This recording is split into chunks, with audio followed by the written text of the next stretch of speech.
The book of Joshua, chapter 10. Adoni-Sedek, king of Jerusalem, heard that Joshua had taken and utterly destroyed the city of Ai and killed its king, just as he had done with the city of Jericho and its king. He also heard that the Gibeonites had made peace with Israel and were now their allies. When he and his people heard all this, they were very afraid, for Gibeon was a great city, as great as the cities of royalty and greater than the city of woe. Moreover, the Gibeonites were strong warriors. So Adoni-Sedek, king of Jerusalem, sent messengers to several other kings, to Oam, king of Hebron, to Piram, king of Jarmuth, to Japhia, king of Lachish, and to Debir, king of Eglon. Come and help me to destroy Gibeon, for it made peace with Joshua and with the people of Israel. Then those 5 Amorite kings united their armies to attack together. They put all their troops in position and attacked Gibeon. Immediately the men of Gibeon sent messengers to Joshua, who was in his camp at Gilgal. Do not abandon your servants now. Come at once. Save us. Help us. Help us. Help us. Help us. For all the Amorite kings living in the hill country joined forces to attack us. So Joshua and all his army, including his best warriors, went out from Gilgal to Gibeon. Do not be afraid of them, for I have given you victory. Not one of them will be able to stand against you. Joshua marched all night from Gilgal and took the Amorite armies by surprise. The Lord filled the Amorites with panic, and the Israelites slaughtered a great number of them at Gibeon. Then they pursued their enemies along the road leading to Beth-horon, and slaughtered them all along the road to Ashekah and Masada. While the Amorites were retreating along the road to Beth-horon, he destroyed them by a terrible hailstorm that he sent down from heaven, and did not stop until they reached Ashekah.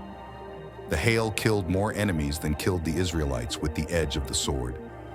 On the day the Lord gave the Israelites victory over the Amorites, Joshua prayed to the Lord before all the people of Israel and said, "Let the sun stand still over Gibeon and the moon over the valley of Ajalon."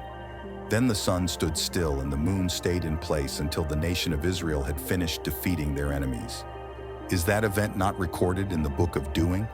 The sun stood still in the middle of the sky and did not go down as on a normal day. Never before or since has there been a day like that when the Lord answered such a prayer. Surely on that day, he fought for Israel. Afterwards, Joshua and the Israelite army returned to their camp at Gilgal. During the battle, the 5 kings escaped and hid in a cave at Masada. When Joshua heard that they had been found, he gave the following order: cover the opening of the cave with large rocks and post guards at the entrance to keep the kings inside. The others continued to pursue the enemies and kill them from the rear. Do not let them return to their cities, for the Lord your God has given you victory over them. Then Joshua and the Israelite army continued the slaughter and defeated the enemy completely. They totally wiped out all 5 armies, except for a small group that managed to reach their fortified cities. Then the Israelites returned safely to the camp of Masada, where Joshua was. After that, no one dared to say a word against Israel. Then Joshua said, "Remove the rocks that cover the opening of the cave and bring the 5 kings to me." So they brought out of the cave the 5 kings from the cities of Jerusalem, Hebron, Jarmuth, Lachish, and Eglon. And when they had brought him out, Joshua said to the commanders of his army, "Go near and put your foot on the necks of these kings." And they did as they were told. Then Joshua said to his men, "Never be afraid or discouraged. Be strong and courageous, for the Lord will do the same to all your enemies."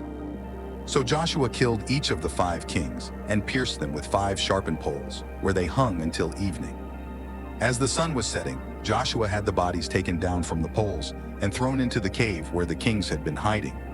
Then they covered the opening of the cave with a pile of large rocks, which remains there to this day. That same day, Joshua took and destroyed the city of Masada. He killed all its inhabitants, even the king, and left no one alive. He destroyed them all and killed the king of Mesha, just as he had killed the king of Jericho. Then Joshua and the Israelites went to Himnah and attacked it. There also the Lord gave them the city with its king. He killed all its inhabitants without leaving anyone alive. Then Joshua killed the king of Libnah, just as he had killed the king of Jericho. From Himnah, Joshua and the Israelites went to Lachish and attacked it. As in the previous times, the Lord gave them Lachish. Joshua took it on the second day, and all its inhabitants, just as he had done at Libnah. During the attack on Lachish, King Oram of Hazor came with his army to help defend the city. But Joshua's men killed him and the army and left no one alive. Then Joshua and the Israelite army went on to the city of Eglon and attacked it. They took it that same day and killed all its inhabitants. Joshua destroyed everyone completely, just as he had done at Lachish. From Eglon, Joshua and the Israelite army went up to Hebron and attacked it. They took the city and killed all its inhabitants, including the king, and left no one alive. They did the same to all the surrounding villages. And just as he had done in Eglon, Joshua completely destroyed the entire population. Then Joshua and the Israelites turned and attacked Debir. Joshua took the city with its king and all the surrounding villages. He completely destroyed all its inhabitants and left no one alive. He did to Debir and its king what he had done to Hebron, to Libnah, and its king. So Joshua conquered the whole region, the kings and the peoples of the hill country, the Negev, the western settlements, and the mountain slopes. He completely destroyed all the inhabitants of the land, without leaving anyone alive, just as the Lord, the God of Israel, had commanded.